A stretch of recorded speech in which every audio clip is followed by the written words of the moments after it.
آوارہ بلی کو سردی میں گھر کیسے ملا؟ سردیوں کی ایک ٹھنڈی رات تھی۔ ہوا میں برف کی سی کاٹ تھی۔ ہر کوئی کانپ رہا تھا اور گلیاں خاموش تھیں۔ ایک چھوٹی سی آوارہ بلی کانپتے ہوئے دکانوں کے بند شٹرز کے نیچے پناہ ڈھونڈ رہی تھی۔ اس کے پاؤں سردی سے سن ہو چکے تھے اور پیٹ خالی تھا، مگر اس کے لیے ہر دروازہ بند تھا۔ ہر کوئی اسے دھتکار رہا تھا۔ بلی ایک دروازے سے دوسرے دروازے تک گئی۔ کہیں سے ہٹ ہٹ ہوش ہوش کی آواز آئی، کہیں خاموشی۔ وہ مایوس ہو کر ایک درخت کے نیچے بیٹھ گئی اور ہلکی سی میاؤں کی۔ اس کا واسطہ ایک نرم دل سے کیسے پڑا؟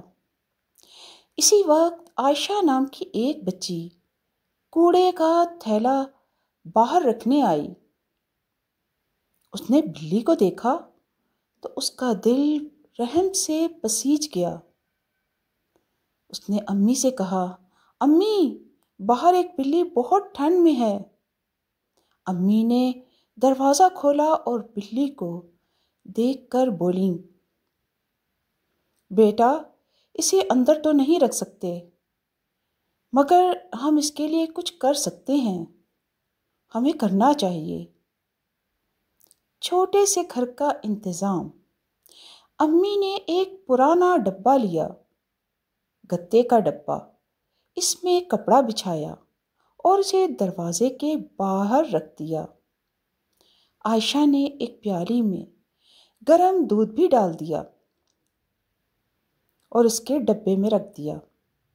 بلی آہستہ آہستہ ڈبے میں گئی، کپڑے میں دبک کر بیٹھ گئی اور سکون کی سانس لی۔ آج اسے سارا دن در بدر پھرنے کے بعد گھر کا سکون ملا تھا، محبت کی گرمی ملی تھی۔ اس رات بلی نے پہلی بار سردی کے بغیر نیند کی۔ صبح ہوئی تو عائشہ نے دروازہ کھولا۔ بلی ڈبے سے باہر نکلی، میاؤں میاؤں کی اور اس کے پاؤں سے لپٹ گئی، جیسے اس سے وفاداری اور محبت کا اظہار کر رہی ہو۔ ہمیشہ کا گھر۔ کچھ دن بعد بلی گھر کا حصہ ہی بن گئی۔ وہ گھر کے ہر انسان سے مانوس ہو گئی۔ اب وہ آوارہ نہیں رہی تھی، وہ پالتو بلی بن گئی تھی، جس کا ایک نام تھا، ایک گھر تھا۔ تو دوستو، کہانی کا سبق یہ ہے کہ تھوڑی سی مہربانی بھی کسی کی زندگی بدل سکتی ہے، چاہے وہ جانور ہی کیوں نہ ہو۔ جانور بھی تو احساس رکھتے ہیں۔ سردی جیسے بے رحم موسم میں رحم دلی سب سے بڑی گرمی ہے۔ گھر صرف دیواروں سے نہیں، محبت سے بنتا ہے، جس میں انسانوں کے علاوہ جانوروں اور پرندوں کے لیے بھی نرم گوشہ ہونا چاہیے۔ یہ چیز انسان کے لیے تسکین کا باعث ہے اور جانور کے لیے خوشی کا۔